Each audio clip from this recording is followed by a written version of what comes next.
Bienvenue à Dakar. Welcome to Dakar. C'est un réel plaisir pour moi de vous accueillir ici à Dakar, ville capitale du pays de la Teranga. Par Teranga, il faut bien sûr comprendre la haute et légendaire hospitalité sénégalaise. Je vous remercie d'avoir choisi notre chère ville pour ouvrir cet important forum de dialogue en humanité.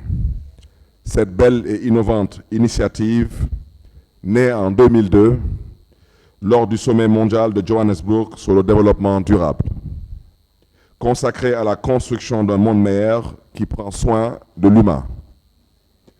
Les villes africaines, et plus particulièrement les grandes métropoles, sont marquées par un rythme effréné d'activité et de mouvement qui semble reléguer au second plan les exigences d'une vie en communauté basée sur la citoyenneté active, la culture de la paix et du respect de l'humain. Ce faisant, nos sociétés basculent inlassablement vers le repli sur soi et l'individualisme, qui constitue, à n'en point douter, le lit de la désocialisation.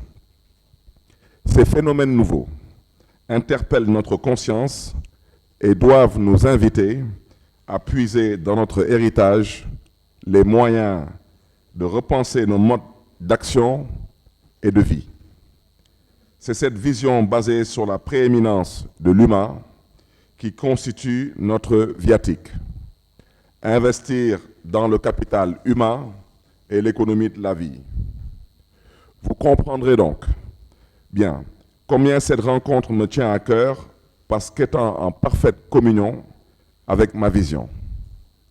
C'est aussi parce que le citoyen est au cœur de ce processus que nous réservons une attention particulière à la construction citoyenne. Aussi, avons-nous créé un observatoire citoyen pour dynamiser la participation citoyenne et impulser une meilleure responsabilisation des citoyens dans l'élaboration et la mise en œuvre des politiques publiques locales.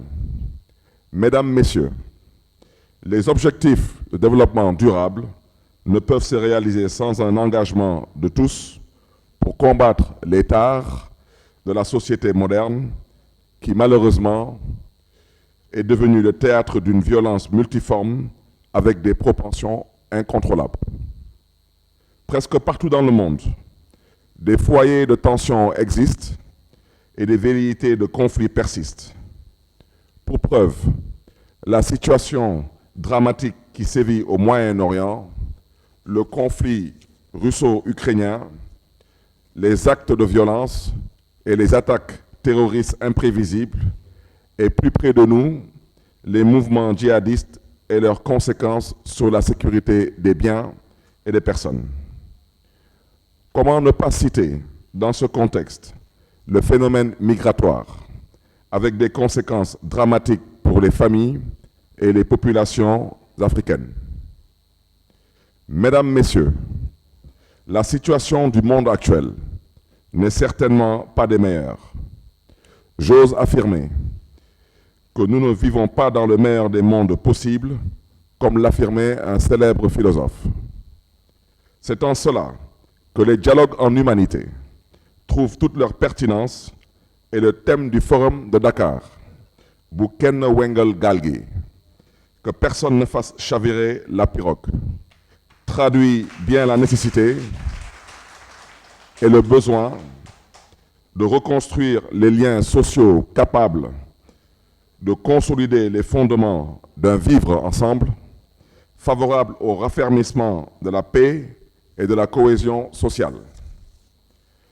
La viabilisation des territoires est dès lors fortement tributaire de l'engagement et de l'implication de tous les acteurs dans les différents processus qui favorisent l'instauration d'une communauté harmonieuse. Le thème du Forum de Dakar convoque également une unité d'action sur les grands enjeux de construction de territoires durables parce qu'il met en avant le dialogue et la concertation au cœur des différentes stratégies.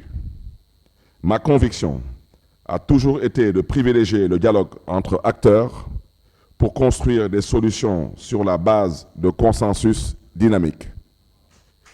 En effet, il est impératif, dans ce tourbillon de violence, de crises multiformes, au niveau régional et mondial, de prôner la paix en cultivant ses vertus cardinales, parmi lesquelles, bien sûr, le dialogue.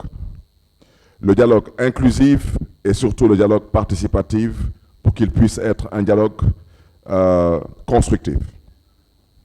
Autant de raisons qui doivent nous pousser à militer pour le retour de la paix partout dans le monde, car sans paix durable, aucune nation ne peut vivre en harmonie. Mesdames, Messieurs, ma conviction profonde, c'est également que nous, élus, devons travailler à construire des territoires viables dans lesquels les acteurs se parlent et échangent sur les enjeux de développement qu'ils partagent. Chers invités, chers participants, avant de clore mon propos, je voudrais affirmer mon engagement personnel à soutenir l'initiative mondiale des dialogues en humanité et de dire aux initiateurs des dialogues du Sud que je ne ménagerai aucun effort pour accompagner le processus qui poursuit cette noble mission, prendre soin de chaque humain. Je voudrais bien sûr rappeler que lors de cette campagne électorale qui m'a conduit à la tête de la mairie de Dakar, j'ai posé sur la table une problématique, c'est la problématique liée à l'humain. Nous avons battu campagne en prenant l'engagement de mettre l'humain au cœur de nos priorités, de nos politiques et de nos urgences. Je vous souhaite une bonne réussite dans vos travaux et vous remercie de votre aimable attention, chers participants, chers invités, chers Dakaroises et Dakarois. Que Dieu vous garde et que Dieu vous bénisse.